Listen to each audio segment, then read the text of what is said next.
Assalamualaikum warahmatullahi wabarakatuh. A'udzu billahi minasyaitonir rajim. Bismillahirrahmanirrahim. Alhamdulillahillazi hadana lihaza wa ma kunna linahtadiya laula an hazanallah. Ashhadu an la ilaha illallah wahdahu la syarikalah. Wa ashhadu anna sayyidana Muhammadan abduhu wa rasuluhu la nabiyya ba'da. Amma ba'du. Wa qala Allah ta'ala fi kitabihil karim. A'udzu billahi minasy syaithanir rajim. Bismillahirrahmanirrahim. Innamal mu'minuna allazina iza zukirallahu wajilat qulubuhum wa iza tuliyat alaihim ayatuhu zadathum imana wa ala rabbihim yatawakkalun. Wa qala aidan afdalu zikri fa'lam annahu la ilaha illallah. Ilahi anta maqsudi wa ridhaka matlubi a'tini mahabbataka wa ma'rifatak. Puji dan syukur marilah kita panjatkan kehadirat Allah Subhanahu wa ta'ala. Sholawat dan salam semoga tercurah limpahkan kepada junjunan alam, yakni nabiyana wa habibana Muhammad sallallahu alaihi wasallam, kepada keluarganya, kepada para sahabatnya, tabi'in dan tabi'atnya, hingga kepada kita semua. Amin ya Allah ya Rabbal Alamin. Ikhwanu fiddin rahimakumullah. Kita sebagai manusia yang diciptakan oleh Allah Subhanahu wa ta'ala, ketika kita dilahirkan dari perut seorang ibu, kita terlahir ke alam dunia dalam keadaan suci, tak sedikit pun noda daripada dosa-dosa. Tetapi seiring perjalanan hidup, mulai dari akil balik hingga dewasa, malah banyak sekali dosa-dosa yang kita lakukan kepada Allah Subhanahu wa ta'ala.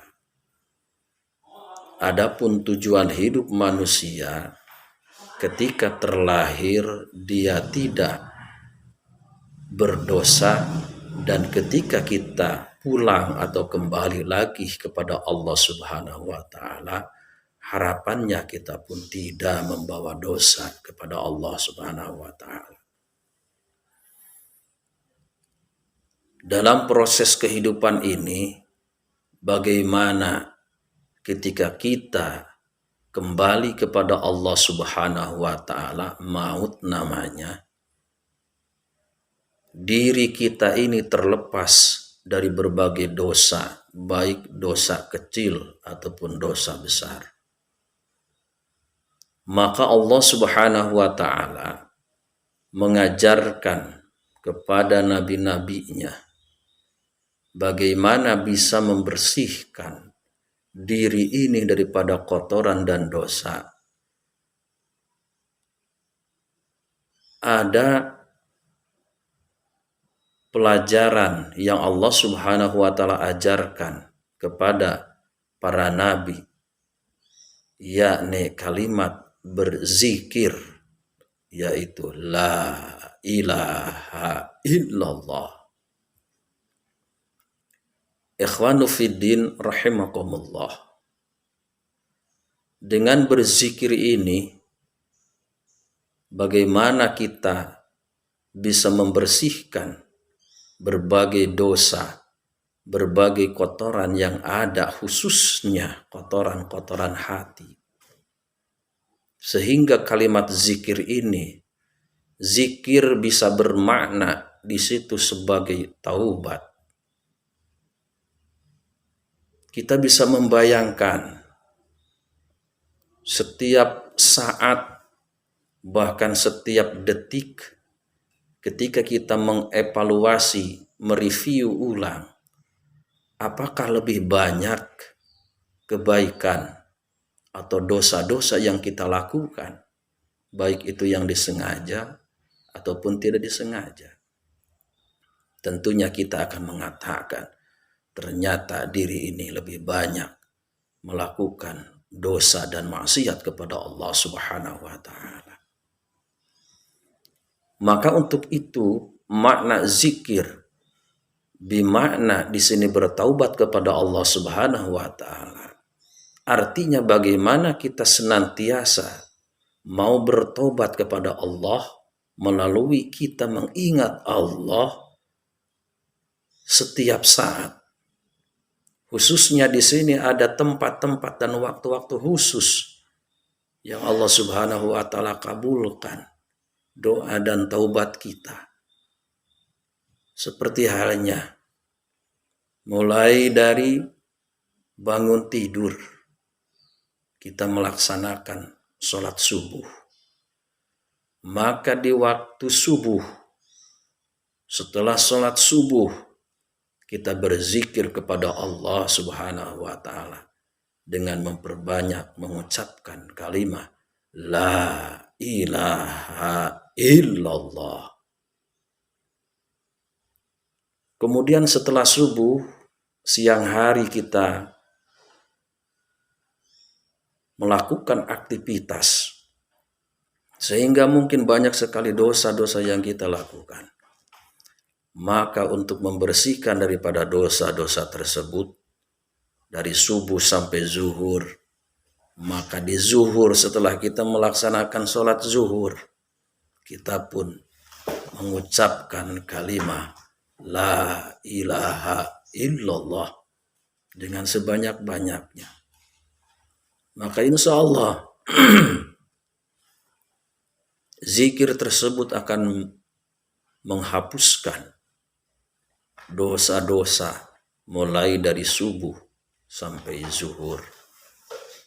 Setelah sholat zuhur, kita pun melaksanakan aktivitas sampai asar. Bisa jadi kadangkala setelah zuhur kita kumpul-kumpul, entah itu dengan keluarga, dan tidak sedikit ketika kita berkumpul bercengkrama dengan keluarga, dengan tetangga, malah diisi dengan ghibah, membicarakan kejelekan orang lain, dan itu merupakan dosa. Maka jangan lupa di waktu asar, setelah asar pun kita berzikir ingat kepada Allah Subhanahu wa taala, yaitu dengan mengucapkan kalimat zikir la ilaha illallah. Setelah asar sampai maghrib pun, sekalipun hanya durasi waktu yang sangat singkat, tetapi hati dan pikiran manusia mungkin lengah dan banyak sekali bermaksiat kepada Allah Subhanahu wa taala. Maka jangan lupa di waktu maghrib, setelah kita sholat maghrib, kita berzikir kepada Allah Subhanahu wa taala dengan mengucapkan kalimat la ilaha illallah. Setelah dari maghrib dalam waktu kurang lebih 1 jam untuk kita bertemu dengan waktu Isya. Kadangkala orang-orang yang lengah di antara jeda maghrib dan Isya yang hanya 1 jam itu bukan diisi dengan membaca Quran atau diisi dengan membaca kitab-kitab fikih misal untuk menambah pengetahuan, menambah ilmu dalam rangka meningkatkan kualitas ibadah kepada Allah Subhanahu wa taala. Tapi kadangkala kita isi antara jeda maghrib dan isya, sekalipun itu di masjid, malah kita bergibah lagi. Maka jangan lupa senantiasa setelah salat isya pun kita berzikir kepada Allah Subhanahu wa taala, bertaubat kepada Allah Subhanahu wa taala melalui kalimah-kalimah zikir la ilaha illallah. Setelah isya ada orang yang langsung tidur, ada juga orang yang tidak langsung tidur, dan di antara mengisi waktu-waktu sebelum tidur tidak sedikit malah diisi dengan maksiat dan dosa-dosa kepada Allah Subhanahu wa taala. Insya Allah ketika kita bangun tidur dan sholat subuh, setelah sholat subuh kita pun zikir kepada Allah Subhanahu wa taala, meminta dan bertaubat kepada Allah Subhanahu wa taala dengan memperbanyak kalimat zikir la ilaha illallah. Ikhwanu fiddin rahimakumullah. Mungkin itu untuk bahasan di minggu kali ini, dan insya Allah di minggu berikutnya kita akan bahas zikir bimakna doa. Adapun bahasan kali ini adalah zikir bimakna bertaubat atau memohon ampunan kepada Allah Subhanahu wa taala. Terima kasih, insya Allah semoga kita semua menjadi sosok manusia yang ketika dilahirkan melalui orang tua kita, ibu kita, dan ketika kita kembali lagi kepada Allah Subhanahu wa taala tidak membawa dosa, terlahir dengan bersih, tidak ada satu noda pun dosa, dan ketika kita pulang kembali kepada Allah Subhanahu wa taala sedikit pun kita tidak membawa celah daripada noda-noda dosa. Artinya kita kembali bersih pula kepada Allah Subhanahu wa taala. Insya Allah kita mulai belajar membersihkan diri ini, dosa-dosa kita, hati kita daripada noda-noda dan kotoran dosa, sehingga di akhirat nanti kita tidak dibersihkan melalui dahsyatnya neraka Allah Subhanahu wa taala, tetapi kita sedikit-sedikit membersihkan, terus membersihkan. Alhasil harapan kita ketika kita dipanggil oleh Allah atau ajal menjemput kita, kita pun terbebas dan bersih daripada noda dan dosa-dosa itu sendiri. Sekian dan terima kasih. Subhanakallahumma wa bihamdika asyhadu an la ilaha illa anta astaghfiruka wa atubu ilaik. Billahi taufiq wal hidayah. Wassalamualaikum warahmatullahi wabarakatuh.